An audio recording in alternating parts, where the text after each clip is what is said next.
আসসালামু আলাইকুম। ওয়ালাইকুম আসসালাম রহমতুল্লাহ বারাকাতুহু।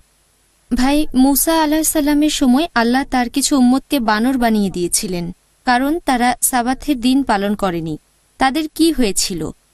তারা কি এর পরপরই মারা গিয়েছিল নাকি অন্য কিছু?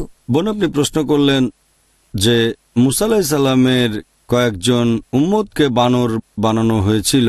মুসা আলাইহিস সালামের উম্মত এই কথাটা ঠিক না। এই মানুষগুলো মুসা আলাইহিস সালামের আমলে সেখানেই থাকতো। এটা বলতে পারেন মুসা আলাইহিস সালামের উম্মত মানে তার অনুসারী। আমি জানি না এইভাবে বলা যায় কিনা, তবে হ্যাঁ, পবিত্র কোরআন বলছে যে মুসা আলাইহিস সালামের সময়ে কিছু মানুষ সাবাতের দিনের নিয়মটা পালন করেনি।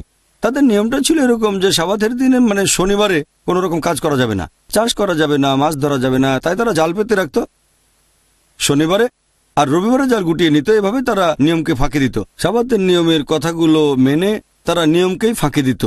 পবিত্র কোরআনে এটা বলা হয়েছে মোট 2 জায়গায়। শুধু বানরে পরিণত হয়েছে তাই নয়, কোরআন বলছে অনেককে শূকরও পরিণত করা হয়েছে। বানর এবং শূকর আল্লাহ পরিণত করেছেন। তাদের কি হয়েছিল এটা জেনে আপনার লাভ কি? আপনি কি তাদের উপর রিসার্চ করতে চাচ্ছেন যে কোন কোন বানরগুলো তাদের থেকে এসেছে? বানর আর শূকর হয়েছে, ব্যাস। তারপর কি হলো সে ব্যাপারে আমার আগ্রহ নেই। পবিত্র কোরআন বলছে, আমি বিশ্বাস করেছি তারা হয়েছে বানর এবং শূকর। এখন কি বলবেন ডারউইন? অনেকে এভাবে বলে যে এখানে তো ডারউইনের থিওরির উল্টো কাজটা করছে। একবার এক মুসলিম আমাকে বলেছিল আমাদের রিসার্চ করা উচিত ডারউইনের থিওরির উল্টো, যে বানর এসেছে মানুষ থেকে। সেটা তো আরেকটা ব্যাপার।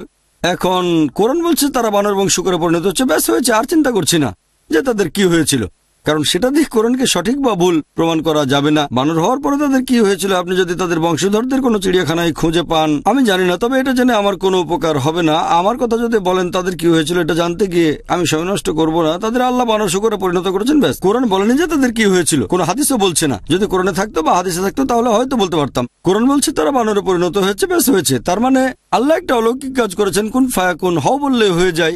এটা ছিল একটা শাস্তি সেই সব মানুষদের জন্য যারা আল্লাহ তাআলাকে অমান্য করেছিল। আশা করি উত্তরটা পেয়েছেন। ওয়া আখিরু দাওয়ানা আলহামদুলিল্লাহি রাব্বিল আলামিন।